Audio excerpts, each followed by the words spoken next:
सितंबर का महीना खेती के लिए काफी अहम होता है। इस महीने जहां धान की फसल में बालियां निकलनी शुरू हो जाती हैं, वहीं कीटों का प्रकोप भी बढ़ने लगता है। ऐसे में कीट निगरानी भी बेहद जरूरी है।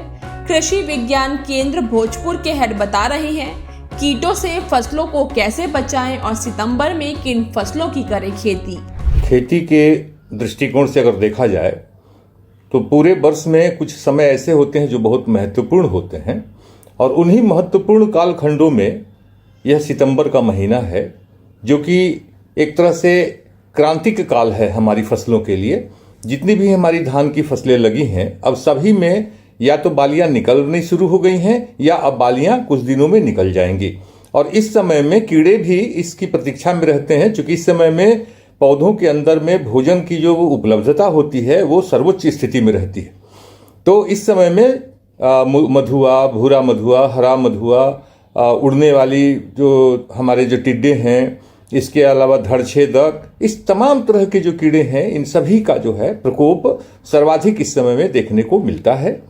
विगत वर्ष मधुआ के कारण बहुत व्यापक क्षति हुई थी, तो इस साल हमें शुरू से ही सावधानी बरतने की जरूरत है और हमें इन क्षेत्रों में जहां पर के मधुआ की संभावनाएं ज़्यादा रहती हैं, वहां पर दो चीज़ों पर ध्यान देना है कि खेतों में बहुत ज़्यादा यूरिया का उपरिवेशन नहीं हो, खेतों में बहुत ज़्यादा नमी जरूरत से ज़्यादा नहीं हो, और खेतों में हमारे समय से औषधि दवाओं का जो प्रयोग होना चाहिए, रसायनों का प्रयोग होना चाहिए, वो जरूर हो जाना चाहिए। और इसके लिए दो रसायन हमारे पास हैं जिसको कि हम कहते हैं इमामेक्टिन बेंजोएट। यह 0.5 ग्राम से लेकर 0.75 ग्राम प्रति लीटर पानी में, और दूसरा है इमिडाक्लोप्रिड। ये दो दवाएं हैं। तो इमिडाक्लोप्रिड जो है इसका 0.5 मिलीलीटर प्रति लीटर पानी में घोल बना करके अगर हम छिड़काव करते हैं, तो जो हमारे जो आगात जो धान हैं उनमें अगर मक्खी का प्रकोप हो रहा है, गंधी कीड़े का प्रकोप हो रहा है और भूरा मधुआ, हरा मधुआ या उड़ने वाले जो टिड्डे हैं उनका प्रकोप हो रहा है, तो वो पूरी तरह से नियंत्रित हो जाएगा।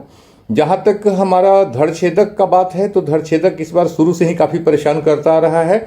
अगर अभी भी धड़छेदक की समस्या है तो हमारे पास फिप्रोनिल दवा है, फिप्रोनिल का हम प्रयोग अपने खेतों में कर सकते हैं।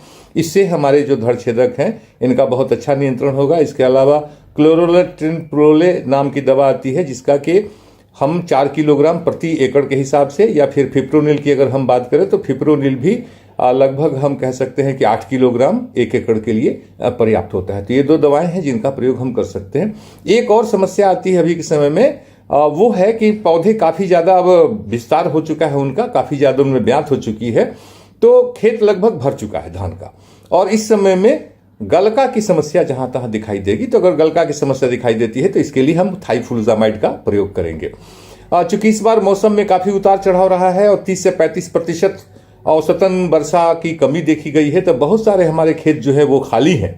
और इस तरह के जो हमारे खाली खेत हैं उसमें दो तरह की फसलों के लिए बहुत अच्छा उचित अनुकूल समय हो चुका है। पहली तो है हमारी, जिसको हम कहते हैं तोरिया, जो 90 दिन की होती है, 85 दिन की होती है। तो तोरिया जो है इसकी हम खेती कर सकते हैं। भवानी है, क्रांति है, पीटी 303 है, आर्यवतीय 17 है, इस तरह की किस्में हैं जिनको कि हम लगा सकते हैं। और ये हमारी अभी अगर फसल लग जाती है और हमारा खेत खाली था तो ये हमारा जाकर के दिसंबर में खाली हो जाएगा। उसके बाद में हम प्याज लगा सकते हैं, या उसके बाद में हम पिछात गेहूं लगा सकते हैं, या फिर हम सब्जियों की भी योजना बना सकते हैं।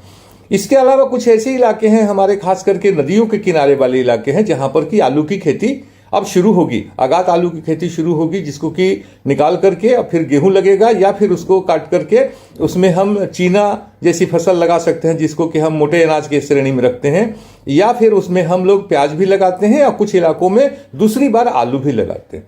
तो इसके लिए भी खेतों की तैयारी करने का समय हमारा आ चुका है। इसके अलावा हमारी जो बरसात की जो उपलब्धता थी उसको देखते हुए बहुत सारे लोगों ने कम पानी के कारण जो है सब्जियों की आगात नर्सरी की थी, लेकिन कुछ इलाकों में सब्जियां जो है कुछ परेशान हुई हैं। तो अभी भी समय है, हम सब्जियों की योजनाएं अभी भी बना सकते हैं। टमाटर है, बैगन है, मिर्ची है, इन तमाम तरह की फसलों की हम तैयारी शुरू कर दें। इसके अलावा गन्ना जो है हमारे अक्टूबर में लगने का समय आ रहा है।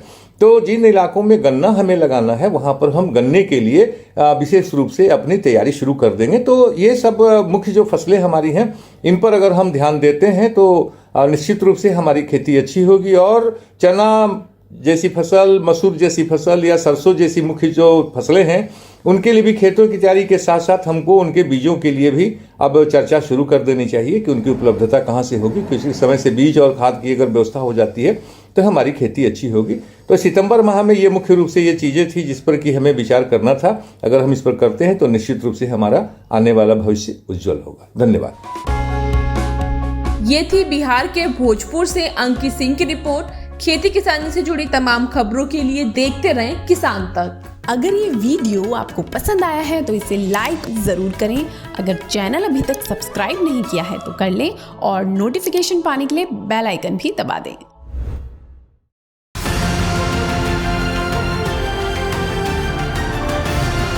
किसान तक खाना है तो उगाना है, किसान तक खाना है तो उगाना है, किसान तक खाना है तो उगाना है, किसान तक खाना है तो उगाना है, किसान तक खाना है तो उगाना है, किसान तक खाना है तो उगाना है।